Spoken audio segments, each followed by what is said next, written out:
We are back, ladies and gentlemen, with the Cat's Corner podcast with your host, the world karate champion, 3 times over, and a WCW legend, WWE legend, and an Academy Award nominated film actor, your friend and mine, Ernest the Cat Miller. I am your co-host, Big Shug Keziah. On this microphone, we blaze fire.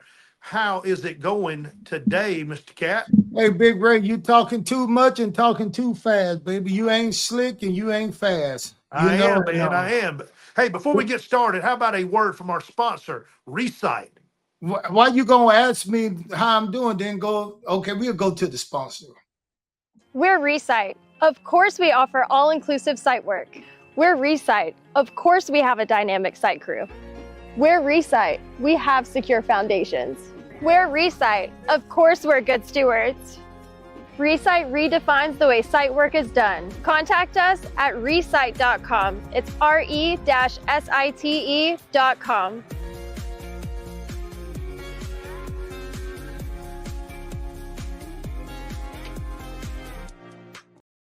We couldn't do it without Recite. How you feeling, Cat? I feel good, Big Ray. Go ahead and do a little talking, Big Ray, about the WWE, AEW. What you been watching? I've been watching it all, baby. I've been watching it all. Watching this European tour that the WWE's got going on. Yesterday, they were in Glasgow, Scotland. We saw a little face-to-face with Cody Rhodes and You Can't See Me, John Cena, getting ready for their build to WrestleMania 41. Looking like going to be a pretty good show.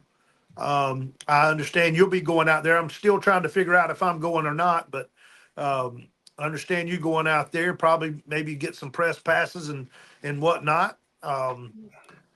How's everything going in your world? That's going pretty good. I'm just sending this thing out. So I'd like for you to tell the world who you've been watching out there. Well, What wrestler? We've been watching them all, baby. We've been watching them all.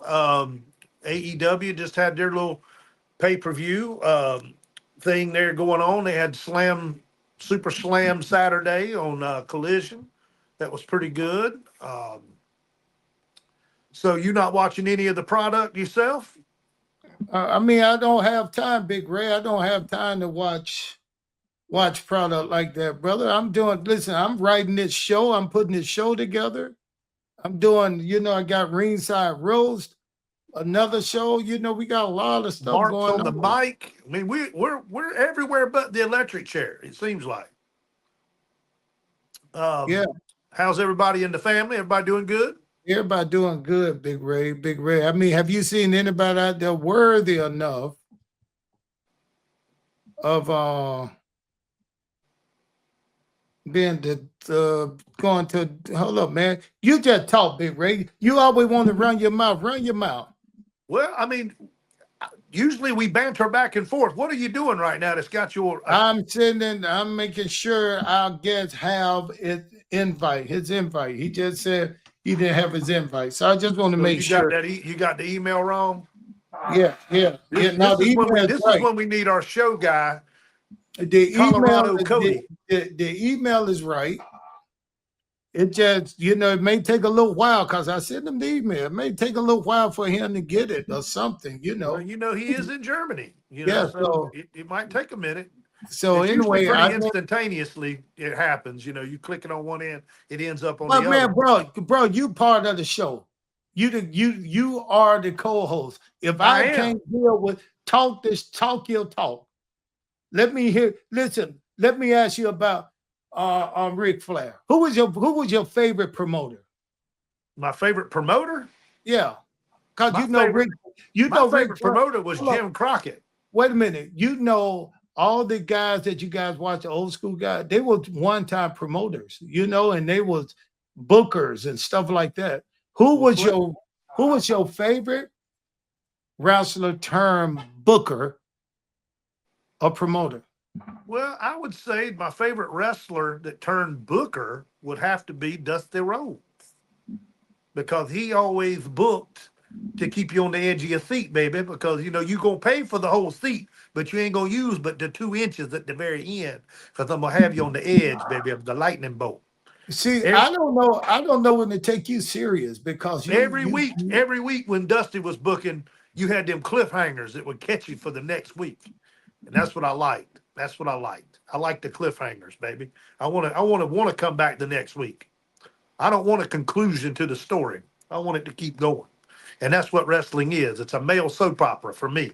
It is a story based acrobatics that has a lot of sports entertainment value that you were very much a part of. Big Ray, let me sound. So when you get this email invite, does it come from me or does it come from StreamYard? It comes from you, but it has a link to StreamYard.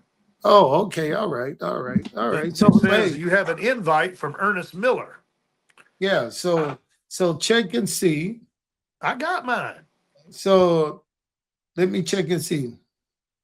Well, I don't know what you're checking to see because this man should have it. And as soon as he clicks on it, you're going to see him come into the backstage area, and then you're going to have to green light him from the front. And you're going to understand why we waiting on this guy, because this guy is somebody that I worked with him for a short period.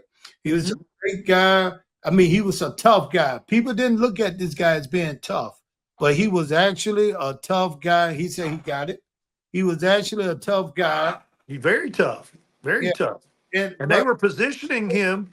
They were strapping the rocket to him, and they were going to take him directly to the top. We just got to find out what happened. Because when I started watching him and he debuted in '91, we're going to keep his name out of our mouths for right now. But when he debuted in '91, and he retired in 2003, so he made it a 12-year career.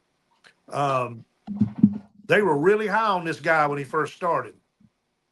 Really high on him. And he was he was a world champion, television champion. He was a cruiserweight champion and a tag team champion with our boy Disco Inferno. I bet you didn't know that. Man, I work with the guy. Just keep talking. Listen, people want to hear you talk. They say you hardly ever talk. They want to hear you talk. No, they don't say that. They know Big Shug be running that mouth. Go like ahead a Russian radio. Go ahead and give me your opinion. Let me do this. Go ahead and give me what your I'm opinion. trying to do is I'm hoping that John Cena doesn't make the 17-time world champion and beat my man Ric Flair out for his 16th and go into record books as the best. I'm trying my best for that not to happen. I want my man to be the 16-time world champion and always be recognized as the GOAT. And I know you don't like Ric Flair like I do, but I know you like to talk a little smack about my man Rick, but he's always going to be the GOAT in my opinion. But anyway, we've had a lot of successful shows, and I think this one's going to be another successful show. I'm looking forward to talking to our guy. Speaking of the European tour, this is where this man is right now. He's in Germany, and can't wait to get him on. Has he showed up yet in the background? Not yet, but he's working his way on. So he said he got the link. All he's got to do is click it. It takes you right to it. There ain't no. Now you the only one on the screen right now. What's up? No, I see you. Why is your picture 3 times bigger than mine? Why you got to do that? Why are you monkeying with it? Why don't you click the button and we all the same size? What you doing?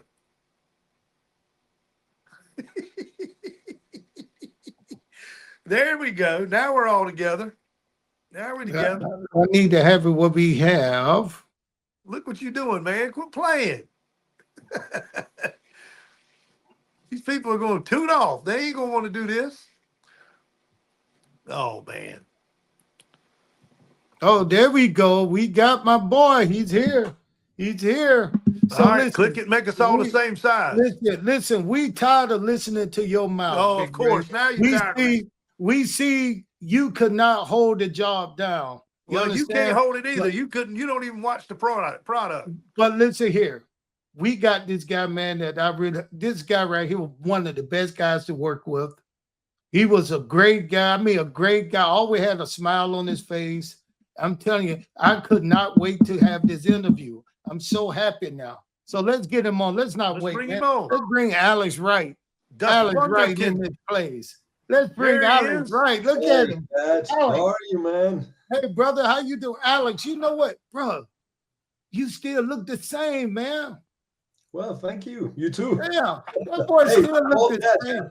same. Yeah, we both got the bald head, but we both still pretty. You know, we were always the pretty ones around there. Exactly. See, Disco still got a head full of hair, Yeah. but it's You look fake. good. It's fake. It's It's fake. fake. Really. It's a wig. It's a wig. It's I a don't wig. Man, don't do him like that. He's All right, Italian. all right. He has full hair. All right. well, you know, Disco is my boy. We still talk all the time, Alex. And but let me tell you, other than Disco, man, one of the nicest guys in there was you, man. And I'd like to thank you, man. You made my time in WCW, man, even better. Cause the smile you always had a smile. You always had good things to say about people, man. So what are you up to now, Alex? What's going on with you? Well, first of all, I want to give that back to you. You know, I always really enjoyed working with you, and you always was a cool guy in the locker room. Always nice guy, great work ethics you had, and great talent. So I always enjoyed being around you. So thank you very much, also. Well, listen, bro. I tell everybody, for me to do what I was able to do in the locker room, I was like at a university of wrestlers. You know what I'm saying? Everybody, everything I needed to know was in the locker room with all the experienced people and the people that was in the locker room at that same. Remember, everybody was like, what do you call the top wrestlers? Top guys. Everybody was top guys in the room doing when I was there in 97, even the Saturday morning guys were people like, you know, Jim Duggan and stuff like that, man. Who was your favorite guy to work with in the business? Well, let me first answer your first questions. Right now, we know when WCW was sold to WWE, I went back to Germany, and I opened my own wrestling school, the Rise of Pro Wrestling School.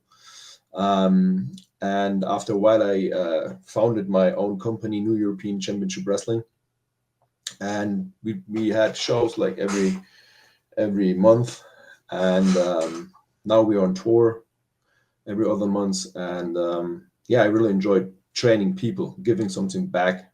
You know, I received so much from the sport, and I wanted to help young people to get started the right way in the sport. You know how you have to deal with a lot of bullshit when you start in as a rookie, and I just want to make sure that they have a professional apprenticeship and a professional training, and it's really fun working with all those young guys. I mean, you have your own karate school, right? Yes. Yeah, so you understand what I'm talking about. But they different from us. Let's say this, for instance, when I came into pro wrestling, I was already I had played a little pro football. Right. I was a world karate champion. When I came into pro wrestling, man, it was like this is a new world. But I should be used to this world because I'm this karate star. I can fight. But what I did, I had to humble myself. I had to humble myself and ask people like, hey, how did I do this? Yeah. How did I do that? I understand. Yeah. It's a tough sport, very complex, very tough. Yeah. Alex, did you get your start? I know your dad trained you, but when you came into WCW, did you come through the power plant, or were you already established European wise and they brought you in? I wrestled for CWA, which is Catch Wrestling Association. That was the biggest German Austrian company over here. Just to get an idea how big it was, they sold out 1994 the arena in Bremen, which holds about 12 to 15,000 spectators, and that was without having TV. So that was a very big company that time. They always had tournaments in each city, like for 6 weeks, 2 months, tournaments in one city. Every night you had to wrestle. So I got a good experience over here. That was the company which my dad wrestled at that time. I mean, my dad wrestled all over the world. He wrestled for New Japan, for big companies in Mexico, for Stu Hart in Canada, for Vern Gagne in the States, and he wrestled in Asia and all places. So I basically grew up on the road, beside the tent where they had wrestling shows, or beside the arena. And for me, it was the best playground to go into the ring. So I always, told my father, "Hey, let's go, come on, let's go." At a certain age. So yeah, and he trained me, and yeah, I never had a doubt in my mind that I'm gonna be a wrestler one day. That was always my dream. And my uncle Bernard Wright, he was also a wrestler. He wrestled many years. My dad is a multiple champion, world champion, 16-time world champion for CWA. He holds many other titles to this day. And yeah, so I was very lucky to grow up in that family. I had a great trainer. He never forced me to, it always was my decision to train and become a wrestler. And yeah, your question, I was the youngest wrestler in Germany and one of the youngest in Europe and worldwide. I had my first professional match at the age of 16. And WCW toured at that time in Germany. And I was invited to a big talk show. It was a really big, huge thing here in Germany for the topic wrestling. And also WCW guys were invited to that show. And I met Johnny Bad at that time, and Sting, and Alan Sharp. You remember Alan Sharp? Yeah, Alan Sharp, yeah. Yeah, and he said to me, "Hey, Alex, why don't you come to our show in Munich? We invite you and your dad. You can watch the show." So my dad, being in the business for a long time, he said, "Hey, listen, kid, you never know what's going to happen. Take your wrestling gear with you." So that's what I did, because I grew up old school. My dad always told me you have to have respect. Respect for the business, respect for the veterans and your trainers, and most respect for the fans, because without fans we don't have to step in the ring. It makes no fun and you don't make any money.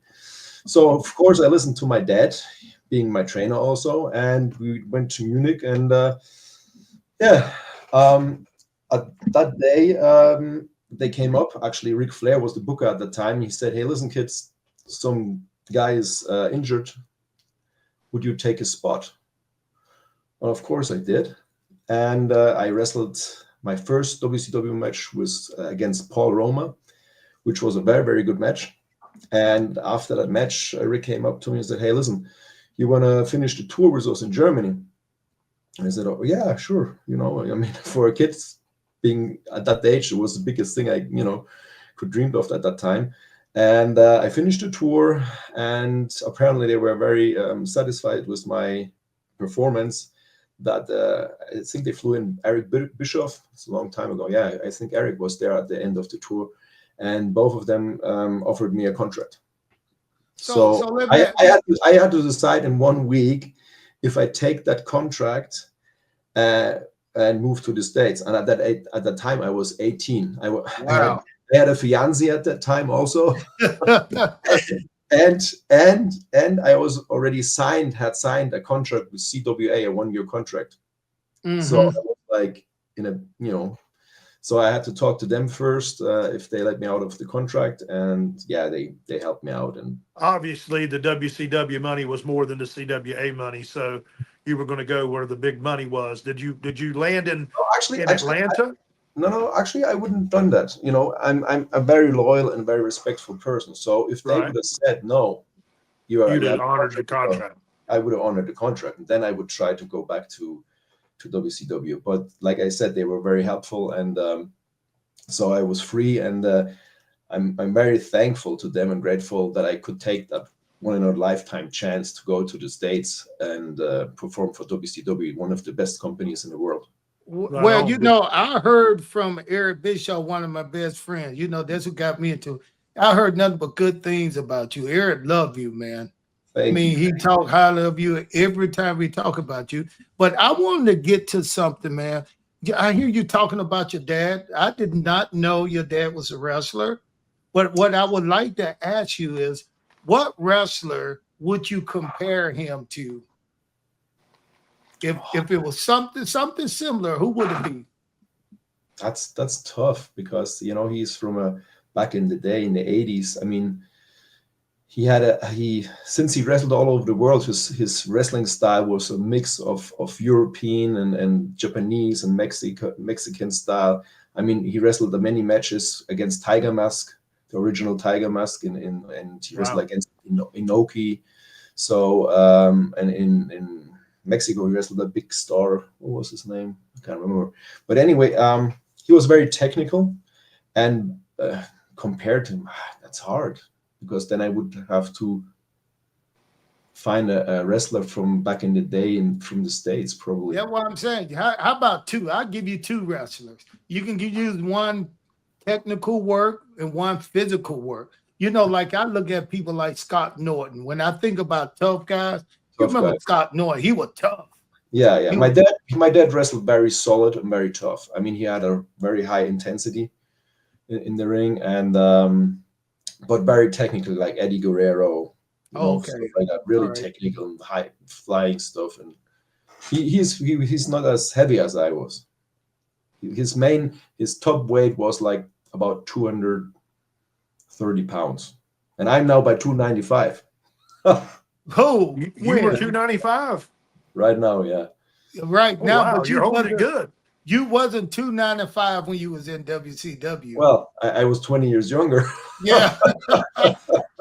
You know how it is with Right, age. right. You were like 2.25 back then, weren't you? I was about 230, yeah, 230. something like that, 235. Yeah, you had to be under that one because you were a cruiserweight champion, and to Yeah, be a exactly. cruiserweight, you got to be what, 230 or under? No, Yeah. that's fake. Hey, Ray, that's work. You don't have to be anything. Yes, They you just do. want you to be. Yeah, Yes, exactly. you do. It's still real to me, damn it. Yeah. Well, Harvey, speaking of Paul Roma, didn't you and him he kind of went off script on you one time, didn't he, during like a pay-per-view or something when Flair was booking? Yeah, And that's an old thing. I mean, I talked many times about that. I mean, that's a very long time ago, and I'm fine with Paul. The thing is, his decision to act that way, it didn't help him nor me, nor WCW. I mean, he lost his job over all that stuff. I was very young at that age, and I was very humble and grateful that I had that spot. And yeah, like I said, respect was the main thing for me, and Paul was a veteran to me, and we had a great match in Germany. So Right. I thought That we're was going to your have a first one, great yeah. match again. And the thing was, apparently he had some issues with the office at that time anyway, beforehand. And I think that was the final thing when they said, okay, he has to take the fall against me, a young kid being 18 years old and stuff like that. So they were protecting you because they were pushing you. exactly, yeah. But he I guess he just was pissed because of that reason. And actually, he wasn't mad at me. He was mad at the office, but I was the guy who received it, basically. Yeah, as a fan I mean, watching it, Alex, it was weird. It was a very weird match because it was like he wasn't selling for you at all. And then at the end, it kind of got a wonky finish, and Pee Wee Anderson just did a quick 3 count. Yeah. Even though his shoulders was up, they gave you the win, and I thought something's wrong here. I mean, as a fan who really at the time didn't really know the ins and outs of wrestling, when I saw it at Super Brawl, because I was a huge fan, believe me, that's why I'm on this show, because I'm the mark and he's the pro. But I was like, wow, dude, something's wrong. Yeah. But that just it made it a lot more interesting. I wish they would have used that as an angle for you guys moving forward, but they didn't. They got rid of him. But yeah, well, the thing was, I think actually it's a good idea to use that would happen, but I think at that time Paul wasn't in that state of mind to have an angle with me, Right. But anyway, the match was still good, but it could have been much better. I mean, like I said, it's like over 20 years ago, and absolutely. I'm fine with Paul, and we talked in the past again, and yeah, it was just, I was young, you know, and I didn't want to lose my job, you know, because they told me I have to have that match, I have to do this and this. And my thing was always to give 100% for the fans and give 100% for the promotion. And I didn't know how to act in that situation because that something like that didn't happen to me. But you know, every bad experience you have in life makes you harder, and you learn from it. You know, and that's what I did. And the office said to me, "Hey, listen, if that happens again to you, kid, in the match, then you have to take care of yourself." And Yes, from that definitely. moment, I knew I have the go from the office. I knew how to act in those situations. I mean, I wrestled many. Uh, um, I was an amateur wrestler in Germany. I did submission wrestling over. You know, I mean, I had many fights before I went to WCW. Um, that wouldn't be a problem for me. You know, Right. I used Somebody's to, gonna get that tater. yeah. Somebody's gonna So, get potato. so Alex, let me ask you something. What's the difference now? I mean, I wrestle. I never. Yes, I did. I did wrestle in Germany one time. But are there different styles of wrestling from Germany and the U.S.? I mean, what are the differences? Well, I think nowadays there are no differences anymore. Oh, good. Yeah, to my time there was still little differences. You know, like European uppercuts and more Yeah. technical stuff. You know, they have a lot of chain wrestling stuff. You know, holds. Of course, the big difference over here was they had a round system, no time limit. It was 5 rounds always.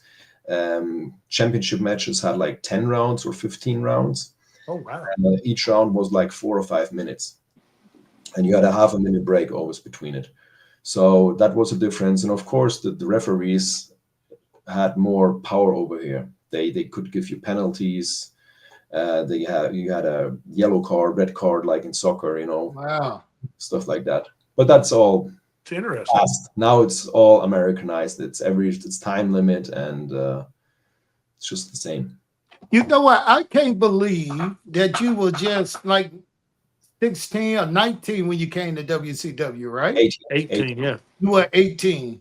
Now, your dad approved of this. Your parents was okay with you coming to the U.S. to wrestle, right? Well, they knew that was my dream. I like from the age of like 8, I always said, "Hey, Dad, one day I'm gonna go to the States. I'm gonna be wrestle." And they knew Wow. about it. I mean, they couldn't hold me. I wasn't like as a kid. I was very ahead of my age. Yeah. Okay, and I mean, I started partying when I was 12 years old. You know, I had my first girlfriend was 12. You know, I Yeah, bought my but how old was your girlfriend? She wasn't like 60 or 58, was she? no, Your first girlfriend. no, Okay, no. all right, I'm just asking. So it's okay. Anyway, you know, with 17, I bought my own caravan trailer, and I Wow. went on tour. So I was very how you say that? I knew how to be on my own. You know, I knew Yeah, where I was yeah. wanted to go. And Yeah. since my dad, my dad started when he was 15 wrestling. I mean, he wrestled all over the world, and he knew that life, and you know, he wanted that I gonna be happy. So that was my dream. So what advice? I know he did. Now, what advice did your father give you when you packed up and moved to the U.S.? He had to give you some advice. I don't know if that's, yeah. Well, the thing is, don't trust anybody. You Wow. know, that's the Mhm. first thing. And always in a match, if we talk about wrestling matches, Yeah. always take your stuff, which means if the guy doesn't work with you, take it. Why y'all didn't tell me that when I was there? See, nobody told me that. Well, Nobody told me, I was afraid I was going to get fired. When guys catered me or somebody didn't work with me, like Scott Norton and a couple other guys, I just said, well, what do I do? Now you telling me I supposed to just. well, it's not always good to take it, you know. There's politics also, you know, and stuff like Yeah, that. yeah. So no, but just no. The most important thing is what you learned me is always stand to your word. You know, be a pro and And be you was, reliable. man. Listen, you were one of the nice. I keep saying that, but to me, it was fun. You was fun to watch. When did you come up with your little dance? Well, I mean, how did that? Because when you first got there, what the guys told me, they said he's a shooter. That's a shooter to doing but like 15. But they kept saying you was a shooter, and they kept saying watch him, and you could move in that ring. I know that you were swift, you were fast, and but you were so nice. You came out with your little dancing face. How did you come up with that character? Who came up with that? Well, actually, it was just natural me. The thing is, over in Germany, they had techno music way before it went over to the States. So techno was very popular in Germany. And like I said before, I started partying very early at age. And when I was about 15, every weekend I was in the dance clubs, and that's how I danced to that kind of music to get all the girls. There you go. And but I didn't see you partying a lot. I didn't see you at all that.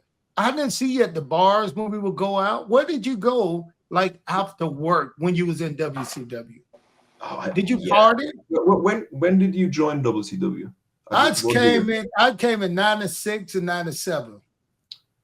Okay, and I was there 91. No, 94 I went there.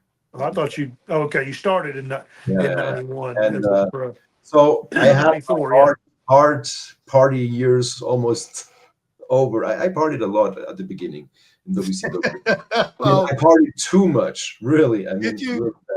Yeah, a lot of times. Did you ever party with Disco? Yeah, Disco, Billy Kidman, Scotty, Bagwell. Oh yeah. So y'all might have been at the P. Diddy parties too. No, I haven't been there. No Puff Daddy parties, huh? No, I haven't been there. I would have remembered. Those guys were crazy though, man.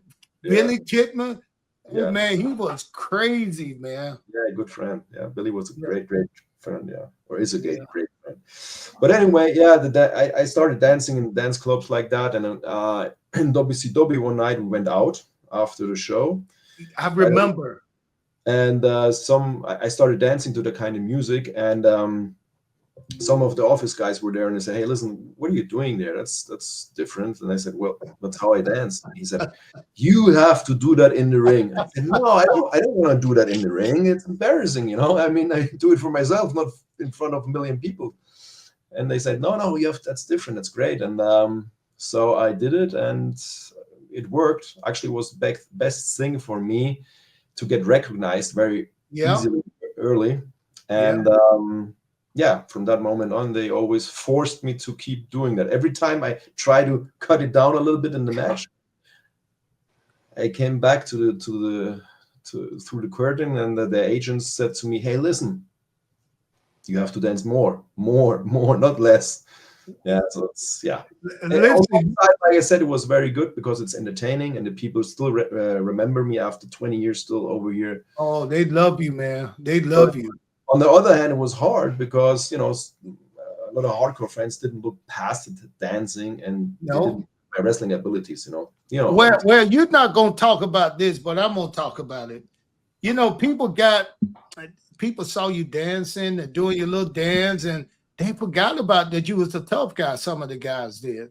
So I remember this one time they used to look at you like you was a stripper. Oh, he's just a stripper. That's a stripper. That's the little flaming stripper. They did not see the toughness in you. Exactly. So let me tell you a story that I heard, and you probably didn't hear all of it, but you was involved. We had a real, supposedly he was a tough guy. He fought in all the tough man stuff. He was supposed to be one of the toughest guys, new guys coming in. Hardbody Harrison. You remember him? Yeah, of course. I never remember him. Hardbody Harrison. I'm going to tell you this story. Tell me if it's true or not. Hardbody Harrison used to walk around like he was the man. And he used to walk around with one of these things that were good for the chest. And then he just bending in and flex and stuff. Yeah. So he had a match with you, Alex. Yeah, planned. And you guys start to talk about the match. Yeah. I wasn't there. I was in the locker room. Okay. He started to talk about the match, and all of a sudden, he said that you gonna be the baby face and he was gonna be the heel. He started giving out orders. Yeah. And he was just looking at you like you were just this young dancing guy. Right. And Nathan, you know, they said, he told you, said, listen, I'm running this show and you're going to follow along. He took that little hook thing and put it in your chest. Like, I'm telling you, kid, they said you beat his ass all around that place. They said, they came back and said, Alex, let me put it the way somebody said. They said, hard body career is over here in WCW. Oh, God. And they said, why? Said, he just got beat up by a dancing gay guy. I said, what? What? That's jealousy because Yeah, I could guess who it was? I'm going to tell you who it was. It was DDP. really. And I started laughing because you know how DDP, he's real nice. He'll crack a nice little joke here. But that was so funny. He said his career's over. He can't be the tough guy. He just got beat up by a dancing gay guy. Man ain't gay.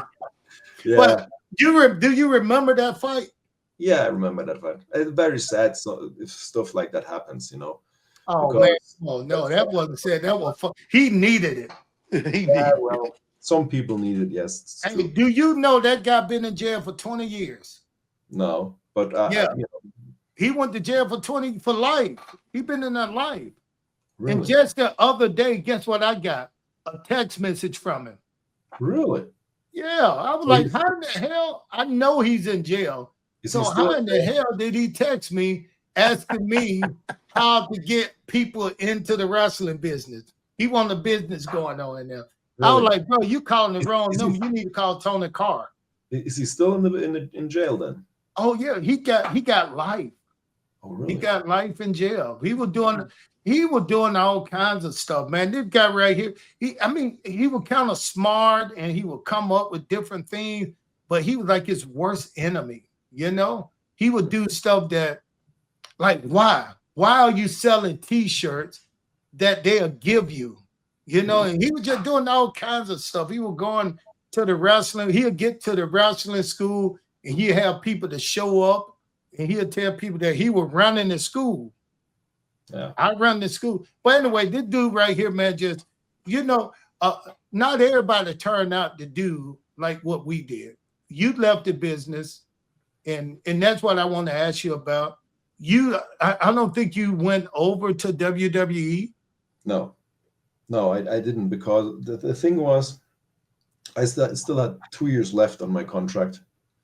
And I had my contract directly with Time Warner, and that will save money. Whoa. Alex, you were making that kind of money? Now, my paycheck said WCW. No, mine. Your paycheck said, what? I had one of the few Time Warner contracts. I had a real. That's a lot. Hey, Ray, you know what that means, right? Big money. Big money right, they call him. Big money. WCW didn't have enough money, so the Time Warner. Hey, man, congratulations, brother. But anyway, go ahead. Him and Hogan. Actually, I have to be grateful to Eric. Oh yeah. But he apparently liked my performance and said, okay, this kid is well worth it to pay him that much money, you know. So the States were one of the best times of my life, you know. I mean, I'm really grateful to Eric that he gave me that chance, and he was always fair to me. So always a good guy to me. Eric, one of the best guys to work for, man. I mean, everything he told me he was gonna do, he did it. Yeah. You know, and I appreciate that right there. But let me ask you this: did you work with some of the stars like Hogan, Macho Man? Did you ever work with those guys, or what kind of relationship did you have with those guys? Yeah, I mean, what's the definition of the stars? You know, I mean, I worked I worked with Kevin Nash. I worked with Scott Hall. You know, I you know, Steiner's, Nasty Boys. So stars. When I said stars, is people like Big Ray of the Big Reds of Big Mark. Okay. Big Ray, my co-host. Yeah. He look at guys like that as stars. Okay. We don't, because we know they just wrestlers and they're workers. They're workers just like you guys. Yeah, well, so I never had a match against Hogan. One time WWE approached me and they wanted to do a storyline with me and Hogan over here in Germany. But that was the time when I moved over here, and At that time I was just burned out physically, mentally. I mean, know the tour days we had in WCW's. Oh shit. Some of the years I was like 350 days a year just traveling Yep. around, and sometimes we Yep. had seven matches a day, like Yep. making TV taping Yep. every other match. Yep. So I was really, really burned out. And then at the end of WCW, all the backstage politics and stuff like that, Oh, it was yeah. it really took my passion from the sport for a while. So I said, well, I go home to Germany, and WWE approached me twice and offered me if I want to join them. But I said, no, listen, I can't. I know I can't give 100%. I can't give 100% for you, not for the fans, not for myself. So I'm very honored, and I'm grateful, but I can't. And I stayed home, and I took a while off, and took a lot of distance to the sport, and just hang out with my old friends, and after a while I got my passion back again. I started training and stuff like that, and then I just looked around here in Germany, and I looked, is there any place where young people can learn that sport? And there wasn't one. And then I decided to open my wrestling school. Officially, I never retired wrestling. But Even though they showed you just retiring in 03, you're not officially retired. No. You just gave a little break. But let me ask you this right here, man, because it probably was a good thing you didn't go. I can't speak for you, but I did the same thing. I had like 4 years left on my contract. Okay. After they sold. But then I was getting calls from Johnny Age. Hey, man, you need to come over. Yeah. And I was thinking, maybe I should. So the last year in my contract, I went over. I tried it out. Mm-hmm. And I've noticed when I was there, man, that none of the guys, man, like even Scott Steiner, Goldberg, none of these guys were really getting a push. The guys who came over after the sale, after WCW were purchased. The only guy who really made it in WWE was actually Booker T, right? He was pretty good. But did you see what Booker? Did you see some of the stuff Booker T had to go through? Some of that writing. Oh man, to me it was like a tear me down kind of thing that they had to rebuild him. Like the DDP. DDP went over. Yeah. I did not see anything worthwhile that they were using him for. Some of the gimmicks and some of the things they were doing, they made him look like a freak. Yeah, he was a stalker of. I think it was the life of the Undertaker. Yeah, I think it was a little bit like punishment to all the WCW guys. Exactly. Get Yeah. the WWE guys over, that's what they used us. And that's the next thing. That was one of the reasons why I didn't want to go there also, is because I knew when you go right away up there, you have to fight for your spot again. You have a lot of backstage politics. You have a lot of, bullshit to deal with. I didn't want to do that. I just want to do my thing and be. I went over there only because I wanted to get that name. I said, you know what? I worked for WCW.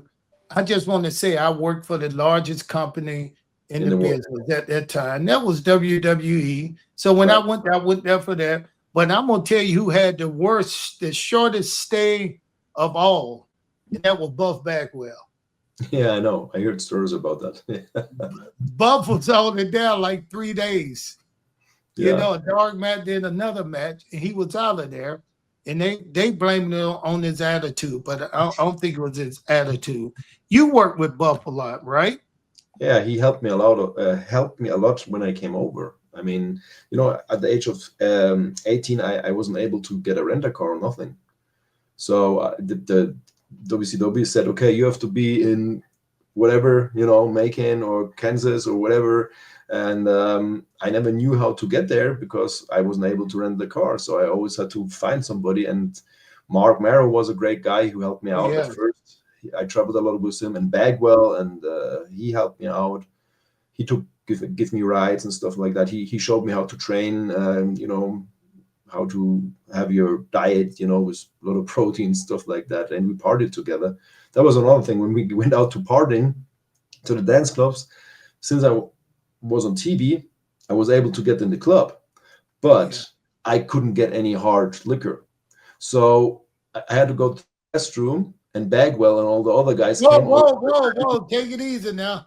Take it easy. Let's not snitch on those boys. You know, somebody can look at this and go back and get these guys. No, no. Underage guys. They You would was bring you the liquor to the bathroom and let you drink in Yeah. there. Actually, I just want to tell them, guys, thank you very much that they helped me out. But then again, Buff Bagwell helped you out. But didn't Buff refuse to wrestle you one time? I don't know the whole story. You know, in the business, there are a lot of rumors. I mean, we have a great relationship at that time. So every time something happens between guys is because they listen to rumors, you know? And I see it from a different standpoint. You know, if he actually said maybe he doesn't want to wrestle against me, it wasn't against my person. It was just against the order of the office, because in his situation, maybe it wouldn't be good for his character to lose to me. You know, you don't. I always try to see why somebody maybe doesn't want to do this or this. You know, so I never take it against me. I do. It happened to me. We have did this whole thing. I had put him over all Monday, Thursday. I had put him over the whole month. Then when the pay-per-view came, he changed, man. He did not want to lose to me. People told him we was in Sturgis. They told him, Mark, you got to do the job. He was like, no, this don't make sense. He turned into a totally different person. Okay. He was like, this don't make sense. He wasn't that nice Buff Bagwell anymore.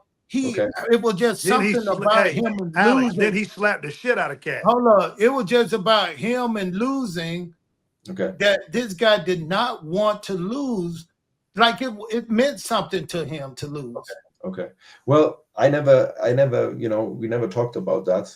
And I never, but the thing is, I know there's people in the business, they have a problem with losing, but then you are wrong in the business, actually, if you are not able to lose. I mean, sports entertainment.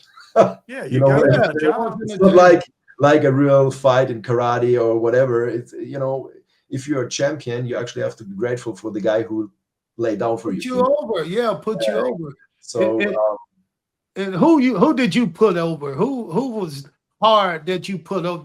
Did you get speared by Goldberg? Yes.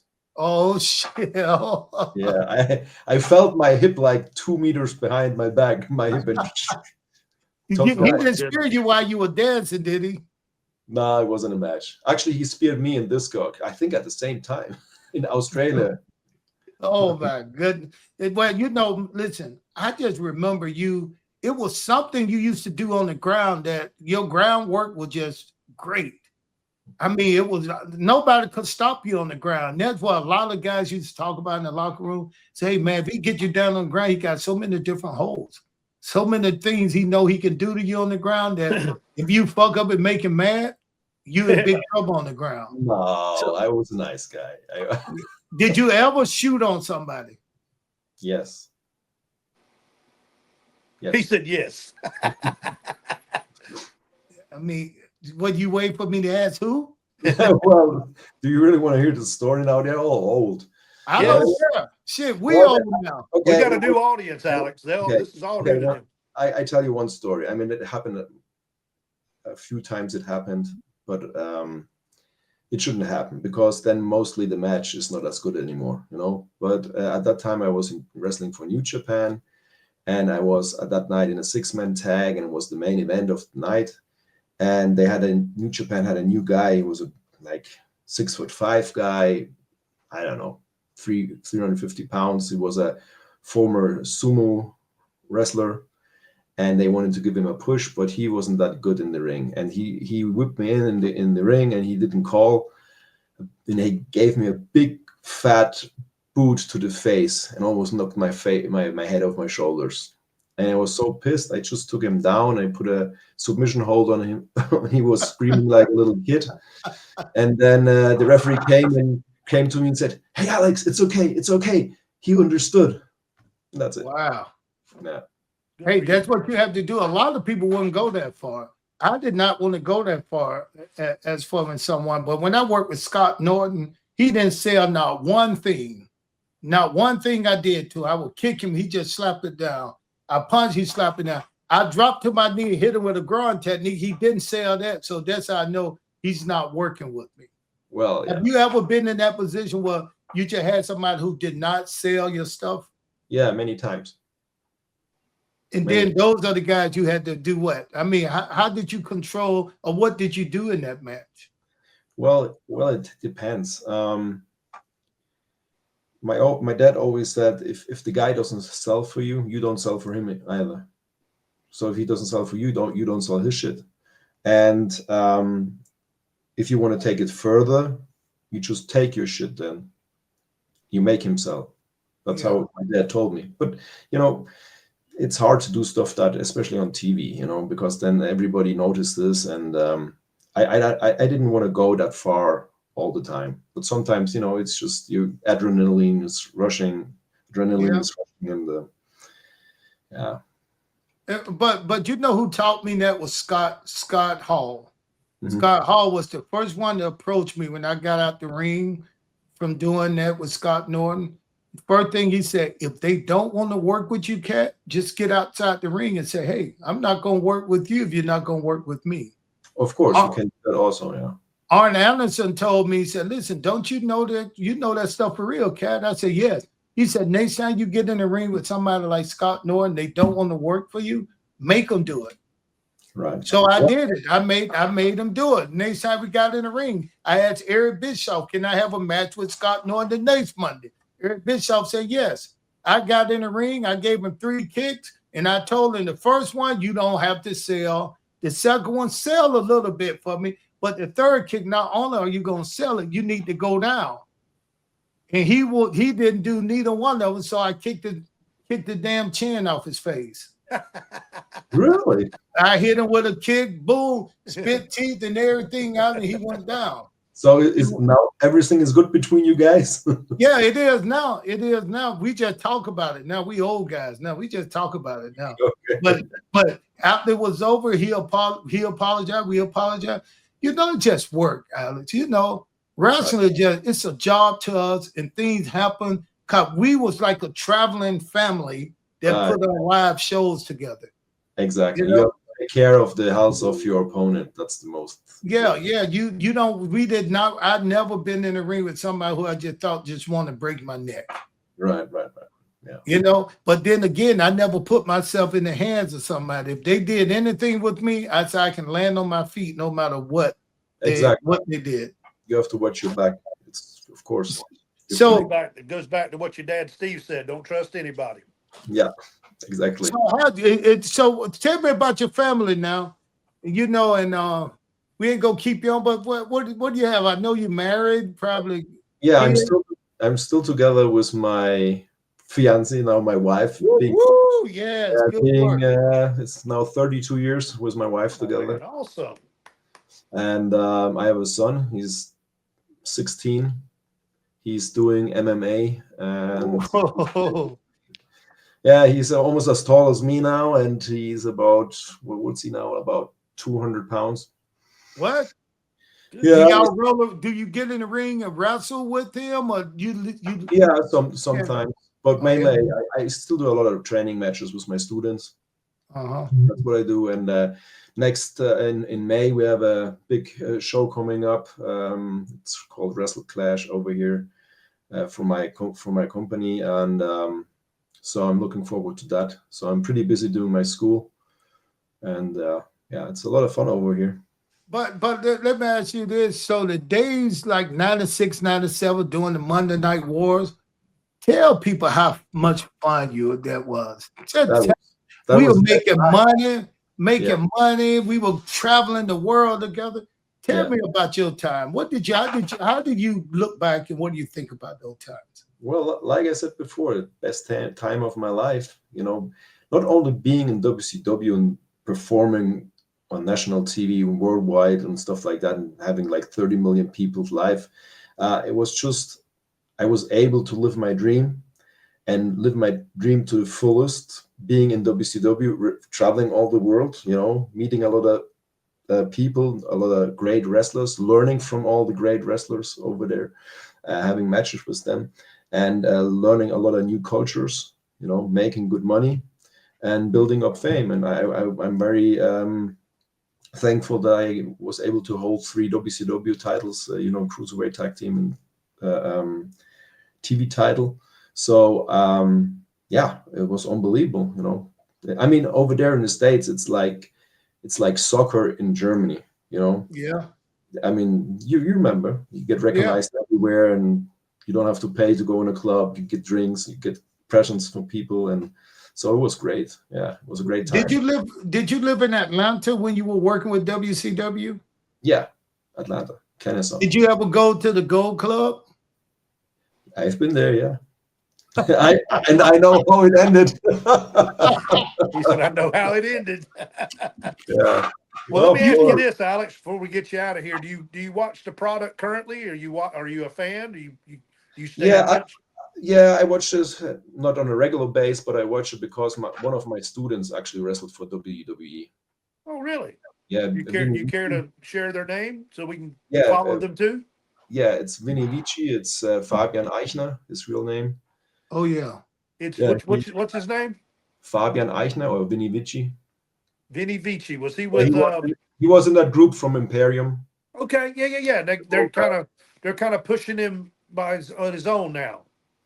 No, actually, he got just released now. He was 9 years with the company, and now he got his release. Yeah, so you would probably hopefully maybe see him at some other place. Yeah, you might see him in AEW here pretty soon.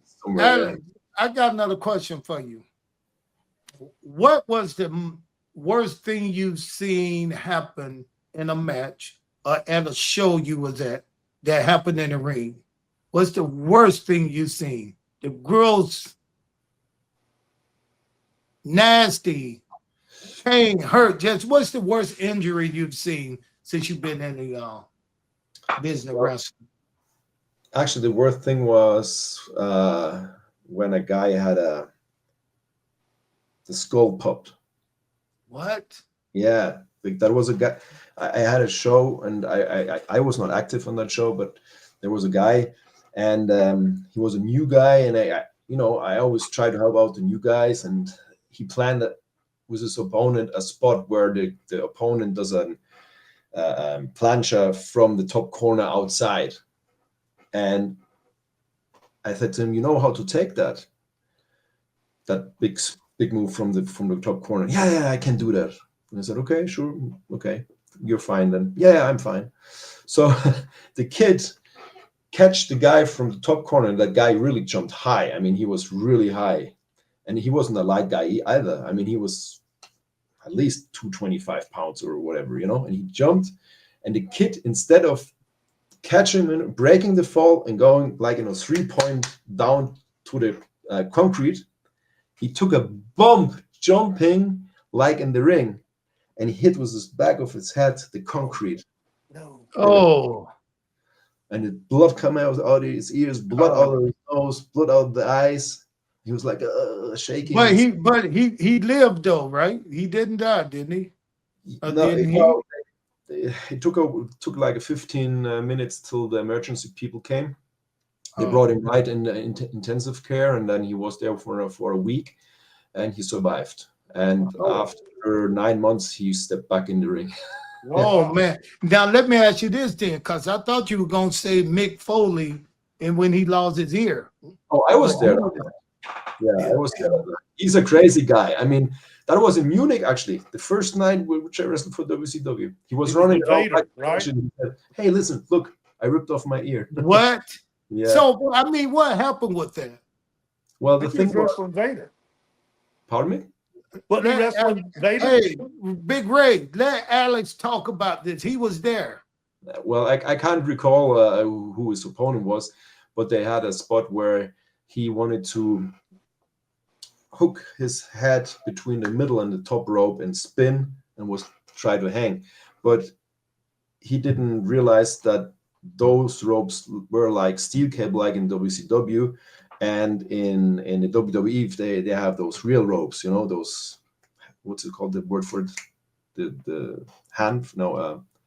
natural stuff. Nylon. No, it's a different.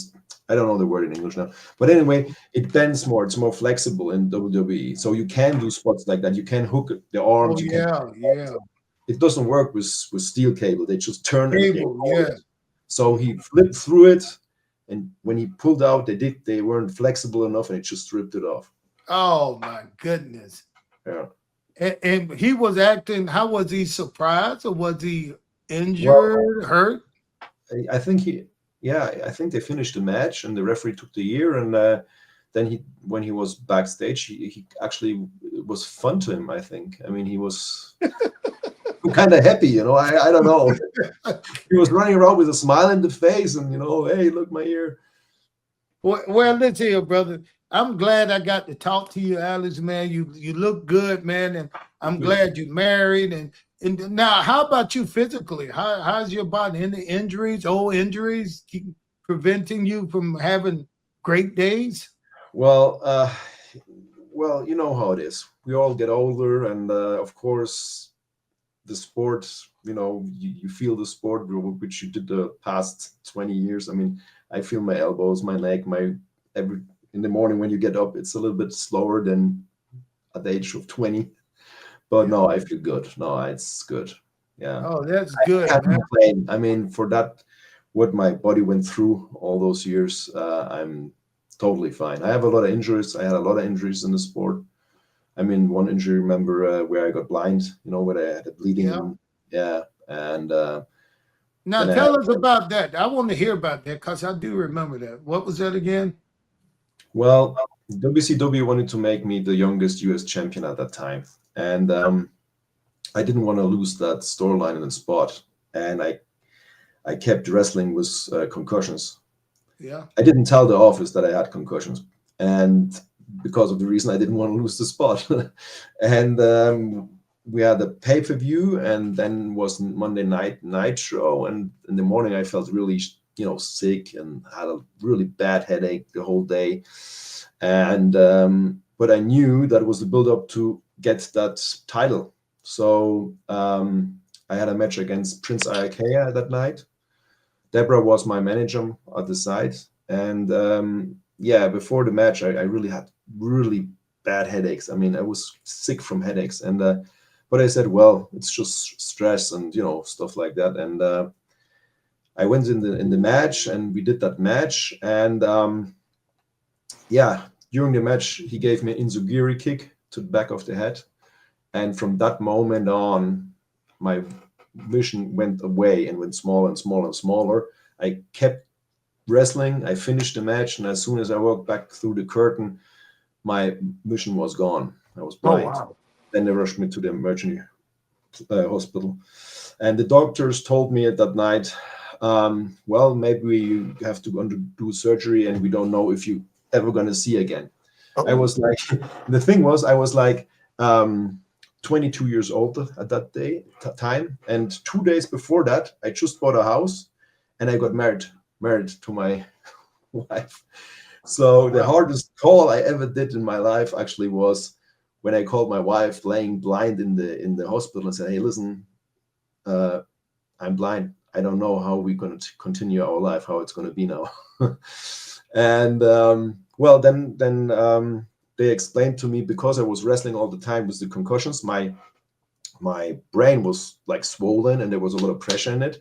And when I received that kick, it popped a blood vessel in the area where your vision is. And but I was very young, and my body was in good shape, and my body absorbed the blood.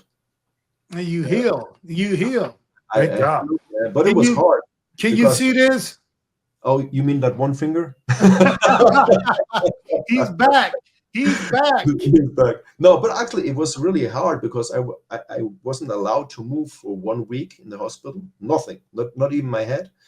And they performed a test. They put here in my under my belly, in the artery, they put a plastic tube that thick, and they pushed it up through my body while I was awake to test my brain and stuff like that. I mean, that was really scary. And after that 1 week, my wife, she was sleeping in the hospital with me. I couldn't walk anymore, nothing. I mean, she had to physically carry me to take a shower and stuff like that, you know. And then I flew back to Atlanta, and then I had to stay 1 month in a dark room, not moving. That was really hard. And then I started doing bumps again, taking bumps in my living room because it's wood built, you know. And I was sick for 2 hours, and I took another bump, and I was sick again. And, you know, every day I took bumps there. And then when I felt, okay, it's time by now, I went to the power plant and I wrestled, trained, and stuff like that. But WCW said, no, you're not allowed to step in the ring anymore. I said, hey, that's my life. I mean, I don't know anything else. I mean, that's my dream, my life. I can't imagine doing anything else. So I said, please let me in the ring. No, because there's a chance you're going to die again. You know, we don't want to take that responsibility. And so I went to hundreds of doctors. And finally, I found somebody who said, okay, you're fine to go in the ring. I took that paper, went to WCW office, said, hey, listen, that guy says I'm able to continue wrestling. And then WCW gave me that thick of an agreement where it says, okay, you can wrestle, but it's your responsibility. You know you can die. Every time, every page, you know you can die.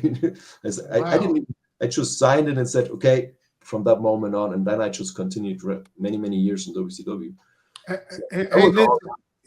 And you did it for the love, not just the money, but for the love of just wrestling, right? Yeah, it's my passion. I mean, I never did it for the money. I always wanted to live that life, being a pro wrestler 24/7, you know, training, traveling, performing in front of crowds, making them happy. You know, that's my thing. It's not about the money. I mean, it's good if you have money, of course. And it is, but you know what? I want to thank you, Alex, man, for coming here on the Cat's Corner and sharing your stories, man, and people can see just how nice and how happy you are now. You was the same way back in WCW when I was there, man. And thank you very much. Before we go, where can people see you? How can people contact you? Where can they, you know, are you coming to WrestleMania? Are you doing any traveling to the U.S.? Well, just recently I was at a WrestleCon in New York. I did an autograph session. But, well, if they want to get in contact with me, I mean, over Facebook, you know, I'm on Facebook. What's it? Facebook, let me see. I don't know that. It's wrestling.Alex Wright, or at the Instagram wrestling_Alex Wright. You know, you can reach me at those places. Awesome. We appreciate your time, Alex, and it's really good to get to know you here on the Cat's Corner podcast. It was nice meeting you, Ray. Yes, and you were great too, man, Cat. It was great seeing you again. Hey, brother, listen, good seeing you, man. And whenever you want to come back, just contact me if you got anything. We got a pretty wide audience right now. You know, we get some eyeballs on this podcast. Great. So anytime you got something you want to talk about, if you're coming to the U.S., just hit me up. Okay, great. Same to you. If you're ever in Germany, drop by, man. Oh, for sure, man. Here for the American fans. Achtung! Here is Alex Wright. Yes. Thank you, brother. Take it easy, Alex.